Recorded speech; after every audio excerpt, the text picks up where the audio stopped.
옛날 아주 먼 옛날에 호랑이가 담배를 피우고 산신령이 구름 타고 논일던 시절의 이야기입니다.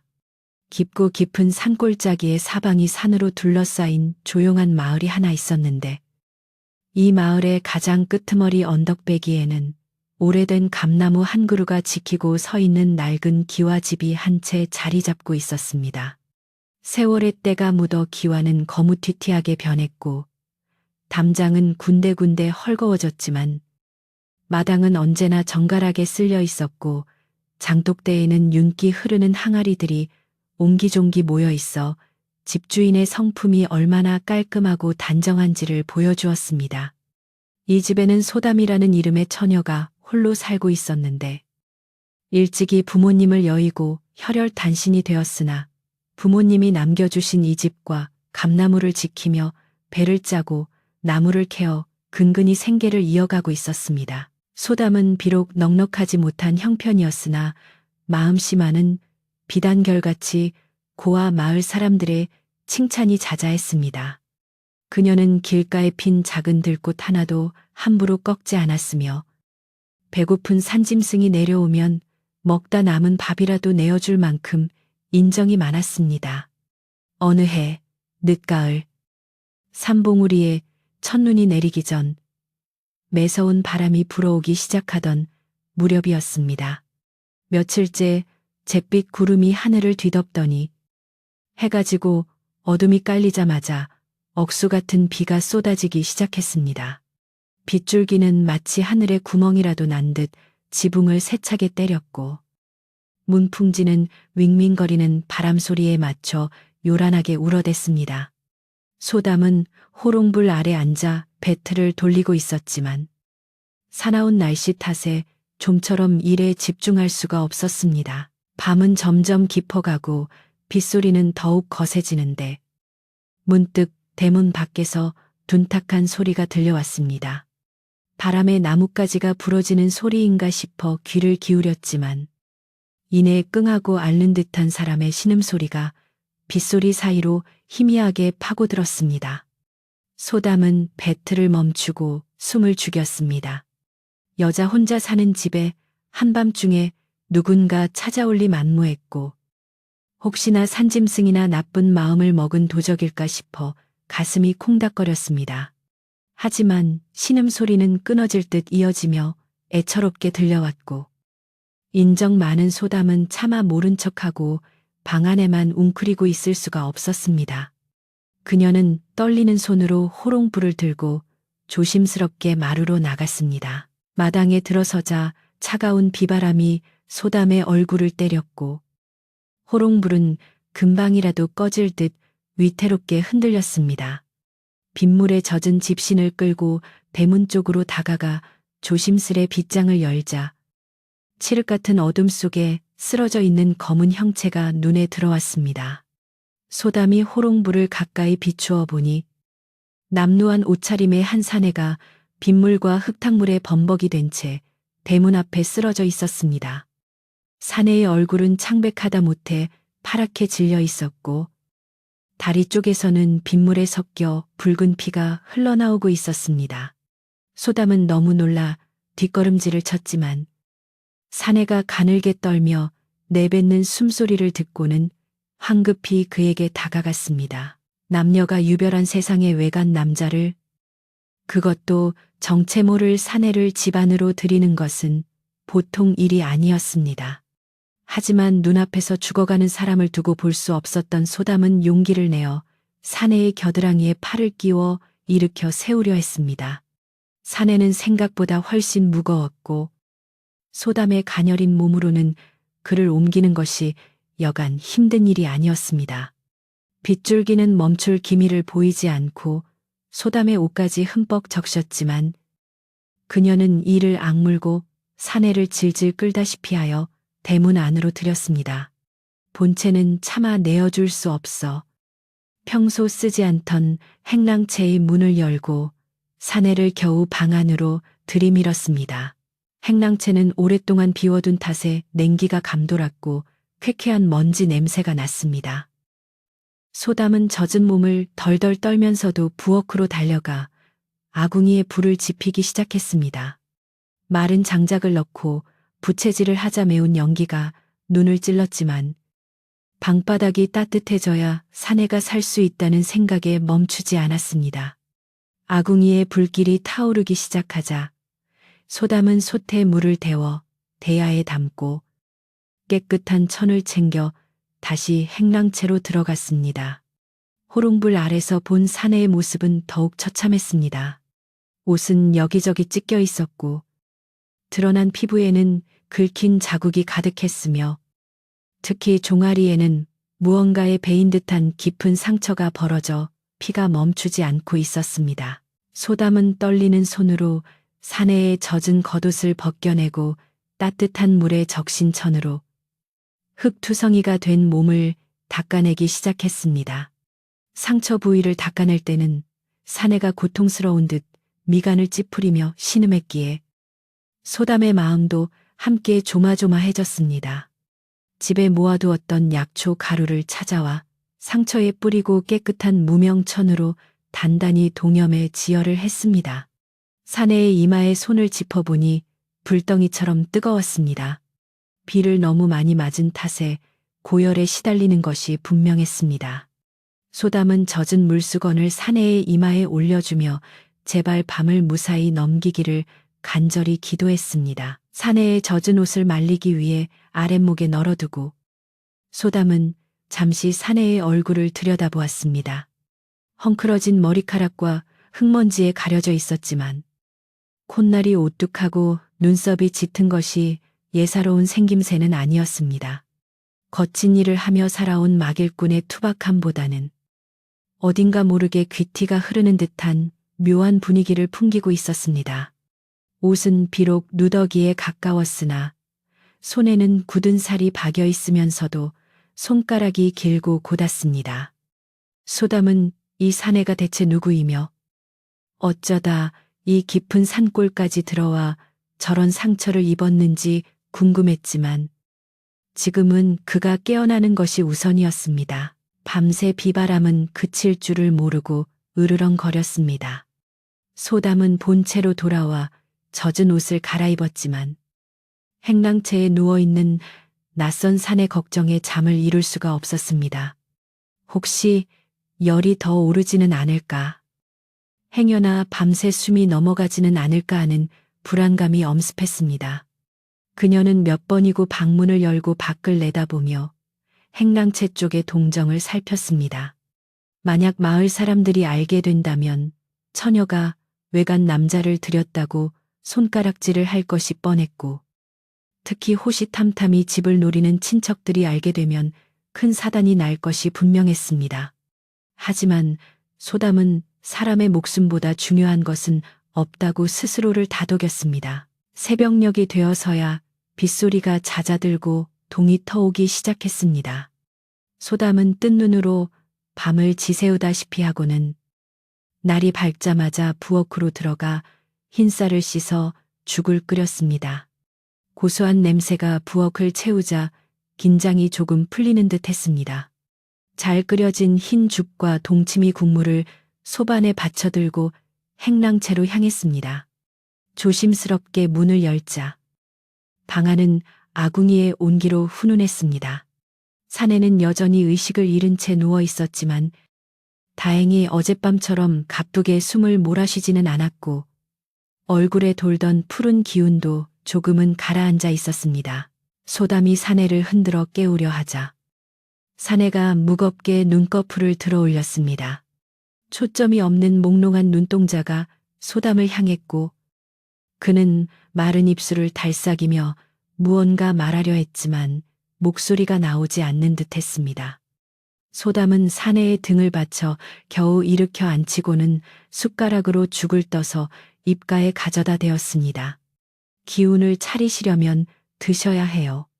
밤새 열이 심했어요. 소담의 부드러운 목소리에 사내는 겨우 입을 벌려 죽을 받아 넘겼습니다. 목구멍으로 넘어가는 따뜻한 미음이 사내의 몸속에 퍼지자 그는 아주 희미하게나마 안도하는 표정을 지었습니다. 죽을 반 그릇 정도 비운 사내는 다시 스르르 눈을 감고 깊은 잠에 빠져들었습니다. 소담은 그가 살았다는 사실에 안도의 한숨을 내쉬며 빈 그릇을 들고 나왔습니다. 마당의 감나무에는 지난밤 비바람을 견뎌낸 붉은 감들이 아침 햇살을 받아 영롱하게 빛나고 있었습니다. 소담은 감나무를 올려다보며 부모님께 마음속으로 빌었습니다. 아버지, 어머니, 제가 잘한 일인지 모르겠습니다. 부디 아무 탈 없이 이분이 건강을 되찾고 무사히 떠날 수 있게 도와주세요. 하지만 소담의 간절한 바람과는 달리 마을 어귀에서는 벌써부터 심상치 않은 기운이 감돌고 있었습니다. 날이 완전히 밝자 마을 사람들이 하나둘 활동을 시작했습니다. 소담은 행랑채의 문단속을 철저히 하고 평소처럼 아무 일도 없다는 듯 마당을 쓸기 시작했습니다. 그때 살인문 밖에서 헛기침 소리가 들려왔습니다. 소담의 가슴이 철렁 내려앉았습니다. 그 기침 소리는 다름 아닌 옆마을에 사는 당숙의 것이었기 때문입니다. 당숙은 소담의 부모님이 돌아가신 후부터 줄곧 소담에게 집을 팔고 자기네 집으로 들어와 살라며 끈질기게 괴롭혀온 사람이었습니다. 그의 속셈이 소담을 걱정해서가 아니라 이 번듯한 기와집과 넓은 집터를 탐내고 있다는 것은 마을 사람이라면 누구나 다 아는 사실이었습니다. 소담아, 안에 있느냐? 간밤에 비바람이 칠 때 별일 없었느냐? 당숙은 대문을 벌컥 열고 들어오며 마당을 쓱 훑어보았습니다.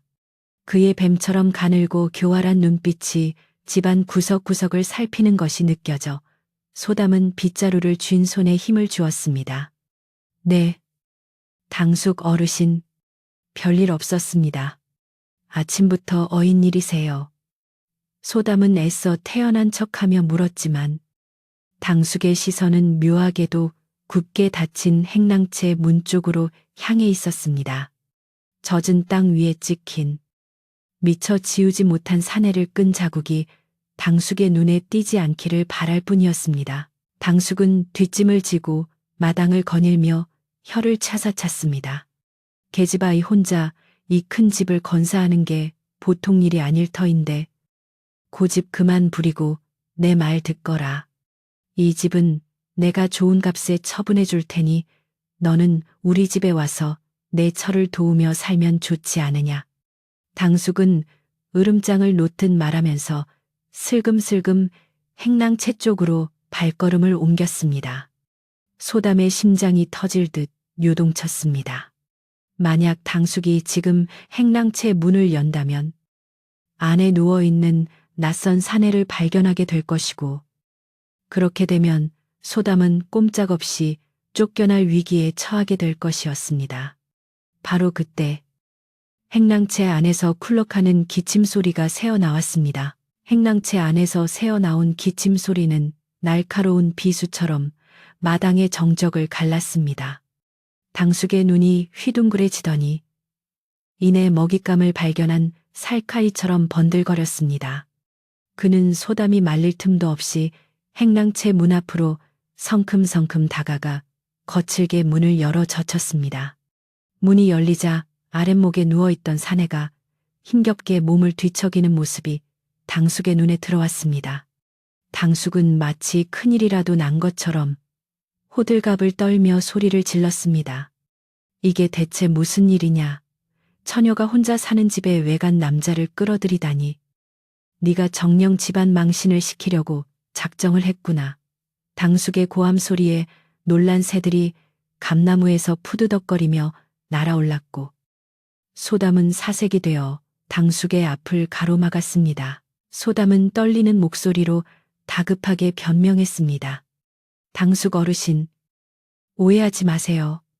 어젯밤 비바람에 쓰러져 죽어가던 분을 참아두고 볼 수 없어 잠시 비를 피하게 해드린 것뿐입니다. 사람 목숨이 위중한데 어찌 모른 척할 수 있겠습니까? 그러나 당숙에게 소담의 말은 들리지 않았습니다. 아니, 들으려 하지 않았다는 것이 더 정확할 것입니다. 당숙은 이 상황이 오히려 반가운 듯 입가에 비열한 웃음을 흘렸습니다. 변명은 필요 없다. 남녀가 유별한 법인데 아무리 위급해도 외간 사내를 집안에 들인 것은 부덕한 소치다. 마을 사람들이 알면 뭐라 하겠느냐. 내 부모님 얼굴에 먹칠을 해도 유분수지. 당숙은 혀를 차며 바닥에 침을 쉰뱉었습니다. 당숙은 뒷짐을 지고 마당을 서성이며 으름장을 놓기 시작했습니다. 내 이럴 줄 알았다.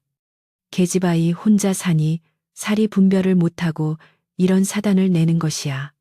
이래서야 조상님들을 뵐 면목이 있겠느냐. 당장 이 집을 비우고 내 집으로 들어오너라. 이 집은 내가 맡아서 부정을 씻어내야겠다. 당숙은 마치 판결을 내리는 원님이라도 된 양거만하게 말했습니다.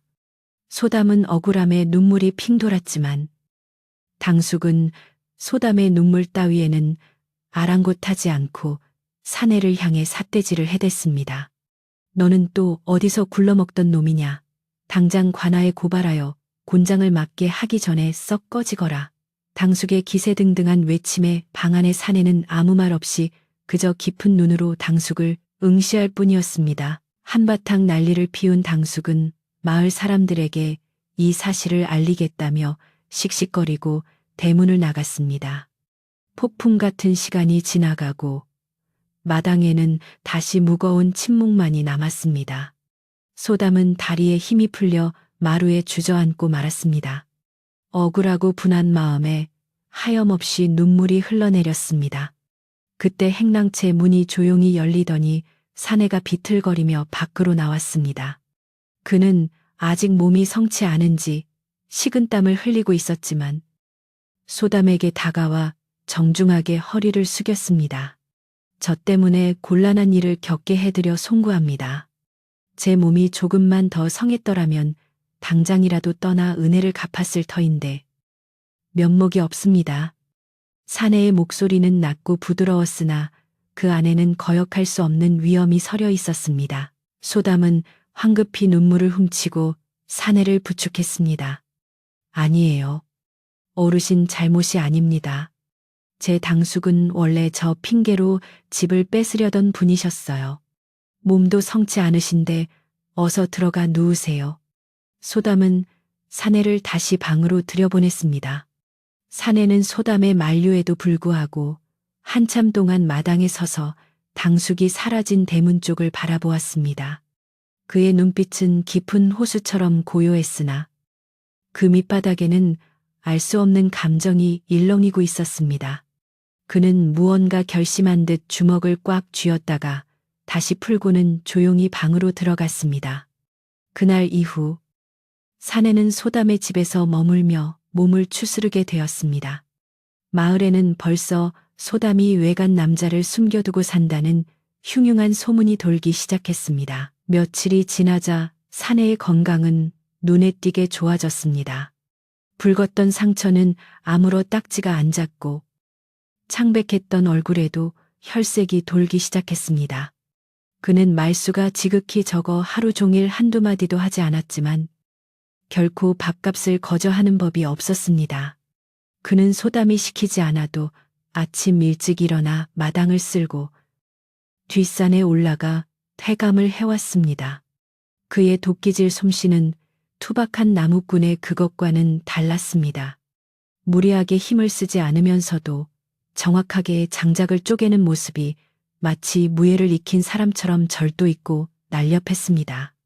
소담은 가끔 부엌에서 일하다 말고 마당에서 일하는 사내의 모습을 멍하니 바라보곤 했습니다. 어느 날 오후 사내는 지난번 비바람에 무너져 내린 담장을 고치고 있었습니다. 흙과 돌을 섞어 담을 쌓아 올리는 그의 손놀림은 꼼꼼하고 야무졌습니다. 그때 이웃집에 사는 곰보댁 할머니가 나무를 담은 바구니를 옆구리에 끼고 살인문을 들어섰습니다. 곰보댁은 마을 소식통이라 불릴 만큼 오지랖이 넓었지만 소담을 친딸처럼 아껴주는 몇 안 되는 이웃 중 하나였습니다. 소담아, 집에 있느냐? 내가 시래기 좀 삶아왔는데 반찬이나 해먹어라. 곰보댁은 큰 소리로 소담을 부르며 마당으로 들어서다. 담장을 고치고 있는 사내를 보고 흠칫 놀라 멈춰 섰습니다. 소문으로만 듣던 그 남자가 눈앞에 있었기 때문입니다. 곰보댁은 소담을 마루 끝으로 불러내어 목소리를 낮추고 속삭였습니다. 얘야, 저 사내가 그 소문의 남자냐? 당숙 영감이 동네방네 떠들고 다니는 그 사람 말이다. 소담이 고개를 끄덕이자 곰보댁은 걱정스러운 표정으로 혀를 찼습니다. 채채, 당숙, 그 양반이 아주 작정을 했더구나. 내일 모레면 동네 장정들을 모아서 쳐들어온다던데 어쩔 셈이냐. 그냥 저 사람을 빨리 보내는 게 낫지 않겠니? 곰보댁의 말에 소담의 얼굴이 어두워졌습니다. 하지만 소담은 단호하게 고개를 저었습니다. 아직 상처가 다 낫지 않았어요. 갈 곳도 없는 분을 엄동설 안에 내쫓으면 죽으라는 것과 마찬가지예요. 저는 그렇게는 못해요. 소담의 단호한 태도에 곰보댁은 한숨을 쉬며 담장 쪽을 힐끔거렸습니다. 사내는 두 여자가 자신에 대해 이야기하는 것을 아는지 모르는지 묵묵히 돌을 나르고 있었습니다. 곰보댁은 눈을 가늘게 뜨고 사내의 얼굴을 유심히 뜯어보았습니다. 곰보댁은 젊은 시절 관상쟁이 어깨너머로 사람 보는 법을 조금 배웠다고 자랑하곤 했는데 사내의 얼굴을 보는 그녀의 눈빛이 점차 놀라움으로 변해갔습니다. 가만히 있자. 저 양반, 꼴은 저래도 상이 예사롭지가 않구나. 이마가 훤하고 눈썹이 짙은 게 꼭 용이 승천할 상이야. 절대 잡놈은 아니다. 네가 사람을 잘못 들인 것 같지는 않구나. 곰보댁이 돌아간 뒤에도 소담의 마음은 편치 않았습니다. 당숙이 사람들을 몰고 온다는 말이 귓가에 맴돌아 일이 손에 잡히지 않았습니다. 저녁이 되자 찬바람이 다시 불기 시작했고 하늘에서는 진눈깨비가 흩날렸습니다. 소담은 저녁상을 차려 행랑채로 가져갔습니다. 보리밥에 된장국, 그리고 곰보댁이 가져다 준 시래기, 나물이 전부인 조촐한 밥상이었습니다. 사내는 소담이 상을 내려놓자 하던 일을 멈추고 정좌하고 앉았습니다. 항상 고맙습니다. 낭자의 은혜는 내 평생 잊지 않을 것입니다. 사내의 진중한 말에 소담은 애써 웃어 보였습니다. 변변치 않은 음식이라 죄송할 따름입니다. 많이 드시고 기운 내세요. 밥을 먹던 사내가 불쑥 입을 열었습니다. 혹, 낮에 다녀간 분이 무슨 말씀을 하셨습니까? 낭자의 표정이 어두워 보여 묻습니다. 소담은 잠시 머뭇거리다. 당숙이 내일 모레 사람들을 데리고 올 것이라는 이야기를 털어놓았습니다. 이야기를 듣는 사내의 표정이 딱딱하게 굳어졌습니다. 숟가락을 내려놓은 그는 잠시 눈을 감고 생각에 잠기더니 나직하게 말했습니다. 저 때문에 낭자가 곤욕을 치르는 것을 더 이상 볼 수가 없습니다. 제가 떠나는 것이 도리인 듯합니다. 소담은 펄쩍 뛰며 손사래를 쳤습니다. 아니 됩니다. 밖은 눈보라가 치는데 어딜 가시려고요. 당숙은 어차피 집을 노리는 것이지. 어르신 탓이 아닙니다. 제가 꼭 이 집을 지킬 테니 걱정 마세요. 밤이 깊어지자 소담은 잠자리에 들었지만 밖에서 들리는 바람 소리에 쉽게 잠들 수 없었습니다. 행랑채의 사내 역시 잠들지 못하는지 마당을 서성이는 발자국 소리가 들려왔습니다. 소담은 문틈으로 밖을 내다보았습니다. 사내는 눈 내리는 마당 한가운데 서서 밤하늘을 올려다보고 있었습니다. 하얀 눈송이가 그의 어깨 위에 내려앉았지만 그는 미동도 하지 않았습니다. 그의 뒷모습은 어딘가 모르게 쓸쓸해 보이면서도 꺾이지 않는 강인함이 느껴졌습니다. 소담은 저 사내가 누구인지, 과거에 어떤 일을 겪었는지 묻고 싶었지만 그의 침묵이 너무나 무거워 차마 물을 수 없었습니다. 다음 날 아침, 사태는 더욱 악화되었습니다. 당숙이 보낸 하인 한 명이 대문 앞에 서서 고래고래 소리를 지르며 행패를 부리기 시작했습니다. 주인 어른의 명이다. 이 집에 있는 잡놈은 당장 나와라. 그렇지 않으면 이 집을 불질러 버리겠다. 하인은 돌을 던져 장독 하나를 깨뜨렸습니다. 쨍그랑하고 항아리 깨지는 소리가 나자 소담이 깜짝 놀라 뛰어나왔습니다. 하인은 몽둥이를 휘두르며 소담을 위협했습니다. 소담이 겁에 질려 뒷걸음질 칠 때 행랑채 방문이 열리고 사내가 걸어 나왔습니다. 그의 손에는 빗자루 대신 굵은 장작개비 하나가 들려 있었습니다. 사내는 천천히 하지만 거침없이 하인 쪽으로 걸어갔습니다. 그의 눈빛은 서리발처럼 차가웠고 온몸에서는 뿜어져 나오는 기백이 주변 공기를 압도했습니다. 하인은 사내의 기세에 놀려 저도 모르게 몽둥이를 내리고 뒷걸음질을 쳤습니다. 남의 집에서 행패를 부리는 것이 내 주인이 가르친 법도냐. 사내의 목소리는 크지 않았지만 천둥 소리처럼 울림이 있었습니다. 하인은 겁에 질려 아무 말도 못하고 덜덜 떨다가 몽둥이를 버리고 도망치듯 달아났습니다. 소담은 그 모습을 보며 가슴을 쓸어내렸지만 이것이 폭풍전야의 고요함이라는 것을 본능적으로 느끼고 있었습니다. 그날 밤 사내는 소담을 불렀습니다. 그는 품 안에서 낡은 천으로 감싼 무언가를 꺼내어 만지작거렸습니다. 그것은 붓한 자루였습니다. 털이 많이 빠지고 대나무 자루도 손때가 묻어 반들반들했지만 소중하게 다뤄온 물건임이 분명해 보였습니다. 낭자. 내일이면 당숙이라는 자가 들이닥칠 것입니다. 나는 낭자에게 더 이상 폐를 끼치고 싶지 않습니다. 하지만 이 은혜는 반드시 갚고 싶습니다. 사내는 붓을 소담에게 건네주려다 다시 거두어들였습니다. 그는 무언가 깊은 고민에 빠진 듯 했습니다. 소담은 불안한 눈빛으로 그를 바라보았습니다. 과연 내일 이 집과 두 사람의 운명은 어떻게 될까요? 겨울바람은 더욱 매섭게 울부짖고 있었습니다. 폭풍 전야와도 같았던 밤이 지나고 마침내 운명의 아침이 밝아왔습니다. 간밤에 내리던 눈은 그쳤으나 하늘은 금방이라도 무엇인가를 쏟아낼 듯 잿빛 구름으로 잔뜩 찌푸려 있었습니다. 소담은 새벽같이 일어나 마당을 쓸고 있었지만 비지를 하는 손길은 평소와 달리 위태롭게 떨리고 있었습니다. 어제 하인을 쫓아보낸 일로 당숙이 가만히 있을 리가 없다는 것을 너무나 잘 알고 있었기 때문입니다. 집안을 감싸고 있는 공기는 무겁게 가라앉아 있었고 감나무 위의 까치들조차 불길한 기운을 감지했는지 울음소리를 내지 않고 어디론가 숨어버렸습니다. 행랑채의 사내는 아침 일찍 일어나 뒷산에 올라가 무엇인가를 살피고 온 듯 신발에 진흙이 묻어 있었으나 표정은 여전히 담담했습니다. 해가 중천에 뜰 무렵 마을 입구에서부터 요란한 꽹과리 소리와 함께 험악한 고함 소리가 들려오기 시작했습니다. 소담의 심장이 쿵 하고 내려앉았습니다. 올 것이 오고야 만 것입니다. 살인문이 삐걱거리며 열리더니 당숙이 앞장을 서고 그 뒤로 울룩불룩한 근육을 자랑하는 건장한 사내 대여섯 명이 몽둥이를 들고 우르르 마당으로 들이닥쳤습니다. 그들은 마을에서 소문난 왈패들로 돈만 주면 무슨 짓이든 서슴지 않는 무례배들이었습니다.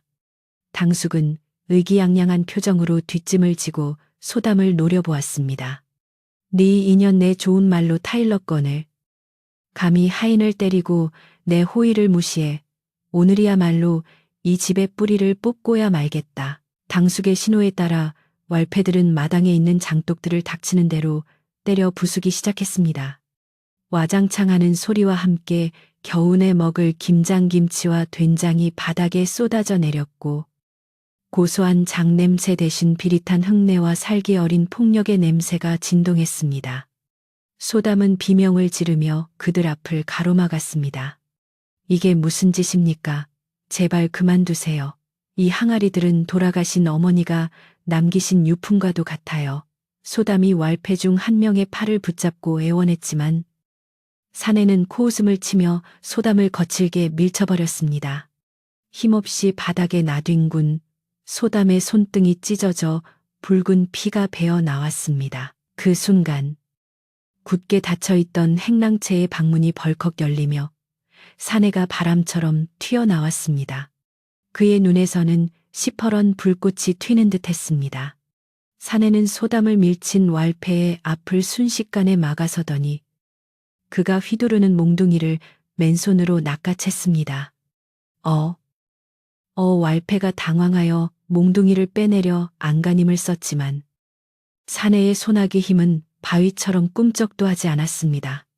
사내는 가볍게 손목을 비틀어 몽둥이를 빼앗아 멀리 던져버리고는 단숨에 왈패의 멱살을 잡아 허공으로 들어 올렸습니다. 여인에게 손을 대다니 내 놈들이 사내라 할 수 있느냐. 사내의 호령은 마당을 쩌렁쩌렁 울렸습니다. 나머지 왈패들이 동료가 당하는 것을 보고 고함을 지르며 일제히 달려들었습니다. 5명의 장정들이 몽둥이를 휘두르며 덤벼들었지만 사내는 당황하는 기색 없이 날렵한 몸놀림으로 그들의 공격을 피했습니다. 마치 춤을 추듯 유려하게 움직이던 사내는 상대의 힘을 역이용해 그들을 차례로 바닥에 내동댕이 쳤습니다. 주먹을 섞거나 피를 보지 않고도 사내는 왈패들의 급소를 정확히 제압하여 꼼짝 못하게 만들었습니다. 순식간에 마당은 흙투성이가 되어 끙끙 앓는 왈패들의 신음소리로 가득 찼습니다. 소담은 그 광경을 멍하니 바라보았습니다. 평소 조용히 장작만 패던 그 사내가 맞는지 의심스러울 정도로 압도적인 무예 실력이었습니다. 기세등등하던 당숙은 사색이 되어 뒷걸음질을 쳤습니다. 자신이 데려온 천하무적이라 믿었던 왈패들이 순식간에 추풍낙엽처럼 쓰러지는 것을 보자 다리가 후들거려 제대로 서 있을 수조차 없었습니다. 사내는 넘어진 왈패들을 뒤로하고 천천히 당숙에게 다가갔습니다. 사내의 그림자가 당숙의 위로 길게 드리워졌습니다. 내 다시는 이 집과 낭자를 괴롭히지 말라 경고했을 터인데. 사내의 낮고 서늘한 목소리에 당숙은 털썩 주저앉으며 비굴하게 손을 비볐습니다. 자, 잘못했소. 내 다시는 얼씬도 하지 않으리다. 제발 목숨만은 살려주시오. 그러나 당숙의 눈동자는 공포 속에서도 교활하게 돌아가고 있었습니다. 그는 엉금엉금 기어서 대문 밖으로 도망치자마자 다시 표정을 싹 바꾸고 악을 쓰기 시작했습니다. 두고 보자. 내 놈이 무술을 좀 한다고 기고만장한 모양인데 관아에 고발하여 내 놈을 역적으로 몰아넣을 것이다. 정체불명의 놈이 양민을 폭행하고 숨어 살고 있다고 사또께 고에 바쳐서 내일 당장 포졸들을 끌고 와 내 놈과 저 계집년을 요절내고 말 테다. 당숙은 씩씩거리며 꽁무니를 뺐고 얻어맞은 왈패들도 절뚝거리며 그 뒤를 따라 도망쳤습니다. 마당에는 다시 정막이 찾아왔지만 그 정막은 이전보다 훨씬 더 무겁고 차가웠습니다. 사내는 깨진 장독대 파편들을 묵묵히 바라보다가 넘어진 소담에게 다가와 조심스럽게 일으켜 세웠습니다. 그의 표정은 승리감보다는 깊은 수심에 잠겨 있었습니다. 그는 소담의 찢어진 손등을 자신의 옷자락으로 닦아주며 나지막이 말했습니다. 미안합니다. 저 때문에 낭자가 더 큰 공경에 처하게 되었습니다. 소담은 고개를 저으며 눈물을 흘렸습니다. 아닙니다. 어르신이 아니었다면 저는 오늘 큰일 날 뻔했습니다. 하지만 당숙이 관아에 고발하겠다고 하니 어찌하면 좋습니까? 그날 밤 사내는 짐을 꾸렸습니다. 짐이라야 처음 올 때 입었던 낡은 옷가지 하나가 전부였습니다. 소담은 행랑채 문 밖에서 그 모습을 지켜보며 가슴이 미어지는 듯한 아픔을 느꼈습니다. 짧은 기간이었지만 사내는 소담에게 든든한 버팀목이자 의지할 수 있는 유일한 사람이 되어주었기 때문입니다. 사내는 짐을 챙겨 들고 마루로 나와 소담 앞에 섰습니다. 달빛이 구름 사이로 비치며 사내의 얼굴을 환하게 비추었습니다. 그의 눈빛은 그 어느 때보다 진지하고 결연해 보였습니다. 낭자, 내 말을 잘 들으시오. 당숙이라는 자는 탐욕에 눈이 멀어 무슨 짓이든 할 자입니다. 내가 이 집에 계속 머문다면 그는 나를 빌미로 낭자를 역적의 내통자로 몰아칠 뿐만 아니라 목숨까지 위협할 것입니다. 사내의 목소리에는 안타까움이 묻어났습니다. 제가 떠나야만 당숙의 명분이 사라집니다.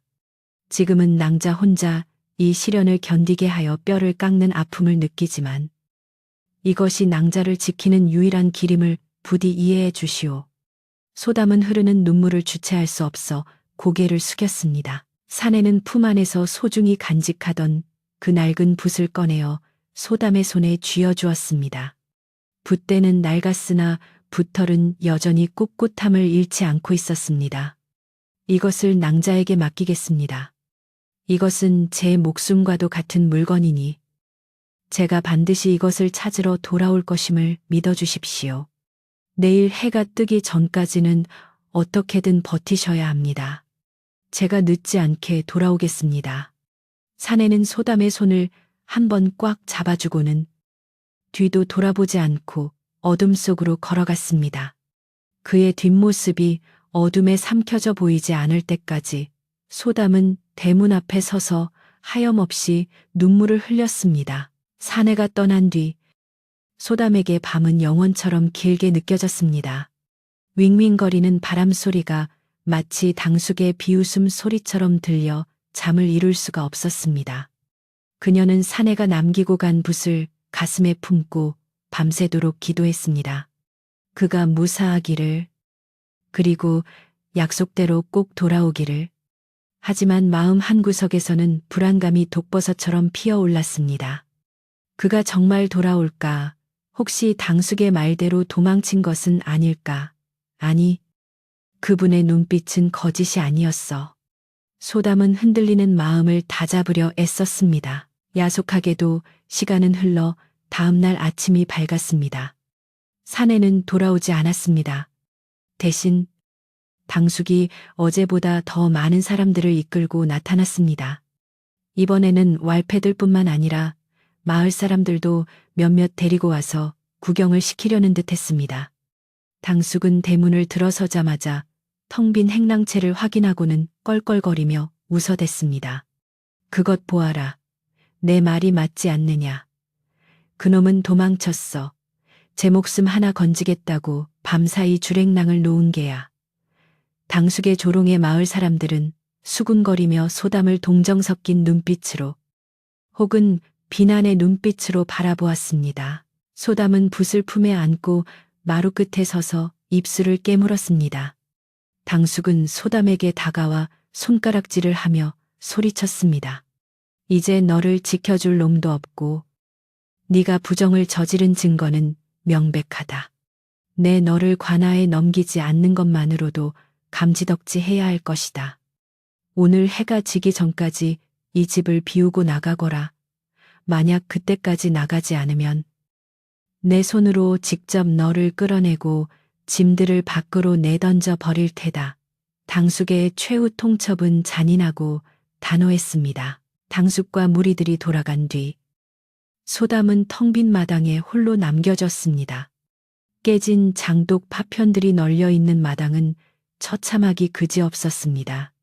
감나무에서는 마른 잎 하나가 힘없이 떨어져 뒹굴었습니다.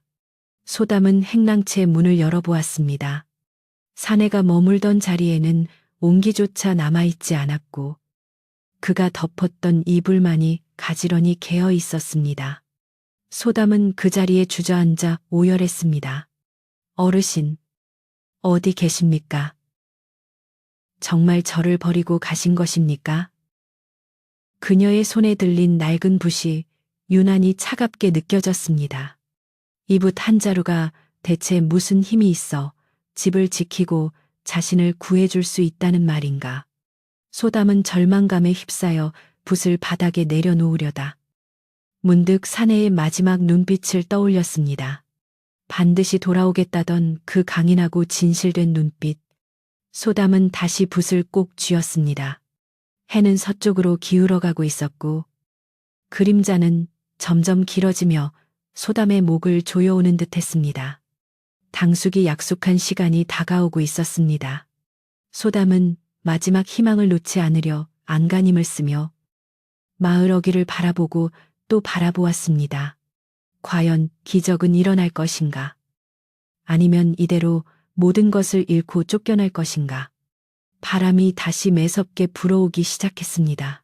약속된 시간이 다가오자 서쪽 산마루에 걸린 해는 핏빛처럼 붉은 노을을 토해내며 서서히 모습을 감추기 시작했습니다. 땅거미가 내려앉아 사방이 어둑어둑해지자 마을 어귀에서부터 다시금 웅성거리는 소리가 들려왔습니다. 당숙은 이번에는 작정을 한 듯 횃불을 든 하인들까지 대동하고 나타났습니다. 붉게 타오르는 횃불 그림자가 마당을 일렁이며 덮쳐오자 소담은 공포에 질려 뒷걸음질을 쳤습니다. 당숙은 대문을 박차고 들어오며 고래고래 고함을 질렀습니다. 시간이 다 되었다. 내 경고를 무시하고 아직도 짐을 싸지 않았다니. 내년이 정령 매맛을 봐야 정신을 차리겠구나, 여봐라. 당장 전연을 끌어내고 집안의 세간살이를 모두 밖으로 집어던져라. 당숙의 호령이 떨어지자마자 험상궂은 하인들이 소담에게 달려들었습니다. 소담은 품에 안고 있던 붓을 빼앗기지 않으려 가슴에 꼭 끌어안고 몸을 웅크렸습니다. 이거 놓으세요. 이 집은 우리 아버지와 어머니가 피땀 흘려 지키신 집입니다. 절대 나갈 수 없습니다. 소담이 절규하며 반항했지만 장정들의 힘을 당해낼 수는 없었습니다. 하인 하나가 소담의 머리채를 거칠게 잡아챘고 다른 하나는 그녀의 팔을 비틀어 마당으로 내동댕이 쳤습니다. 바닥에 쓰러진 소담의 손에서 낡은 붓이 툭 하고 떨어져 나갔습니다. 당숙은 바닥에 떨어진 붓을 발로 지식이며 비웃었습니다. 이까짓 몽당붓이 너를 구해줄 줄 알았더냐 어리석은 것. 소담이 짓밟힌 붓을 주우려 손을 뻗는 순간 하인들이 다시 그녀를 끌어내려 했습니다.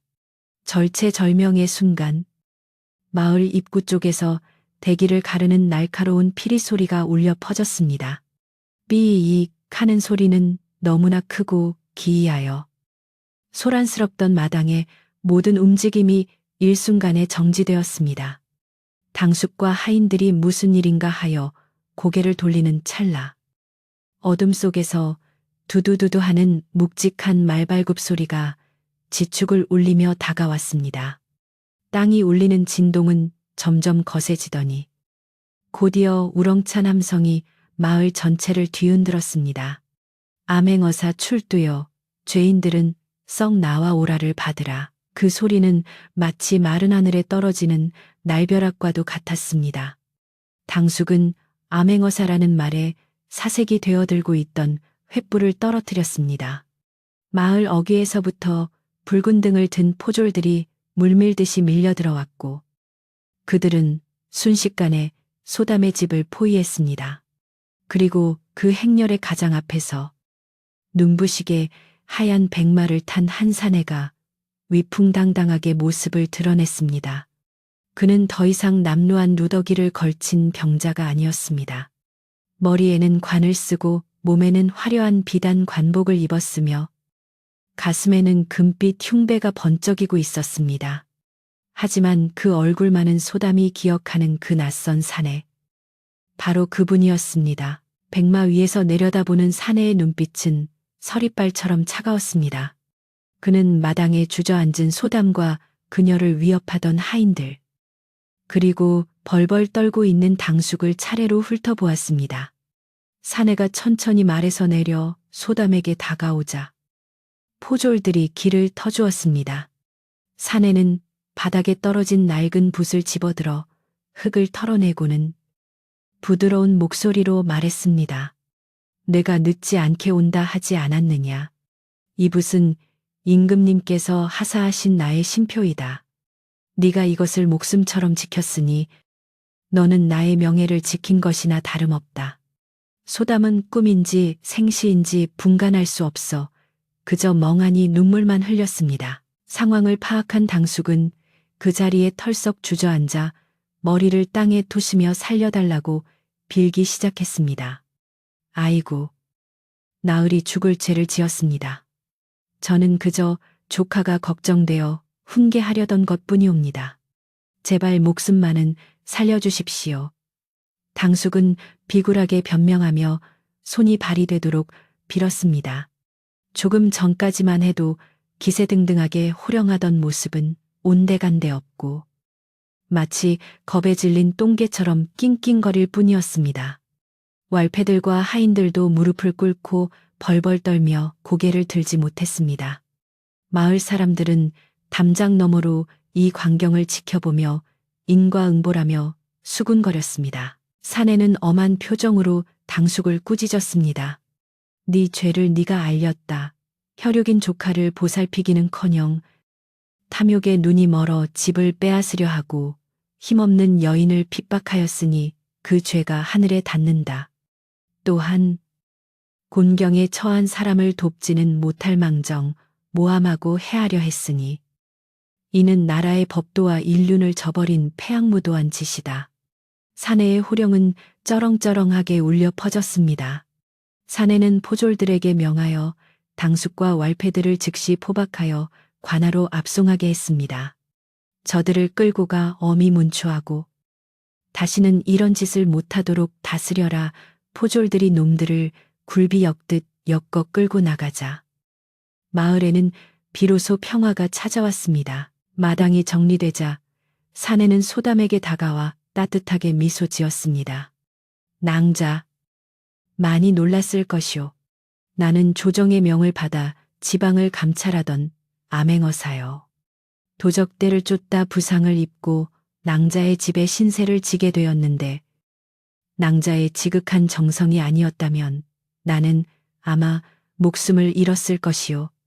그는 소담의 손을 잡아 일으켜 세워주며 말을 이었습니다. 내 신분을 밝힐 수 없어 몰래 떠날 수밖에 없었소. 붓을 맡긴 것은 내가 반드시 돌아와 낭자를 구할 것이라는 약속이자 내 목숨을 낭자에게 맡긴다는 뜻이었소. 소담은 그제야 긴장이 풀리며 안도의 한숨을 내쉬었습니다. 사내는 소담에게 큰 상을 내렸습니다. 당숙이 빼앗으려 했던 집터에 대한 문서를 관하에서 공증하여 소담의 완전한 소유로 만들어 주었고 평생 먹고 살 걱정이 없을 만큼의 곡식과 비단을 하사했습니다.